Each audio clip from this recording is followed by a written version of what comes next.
There he is.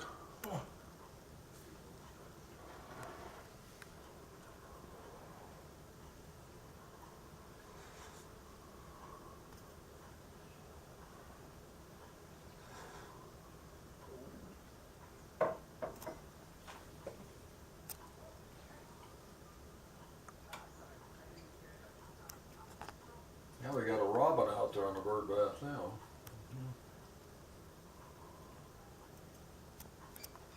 That's another thing that's neat about the Northwest is that you have birds in the wintertime. Whereas basically you don't have those in Indiana at all. There's nothing in the wintertime.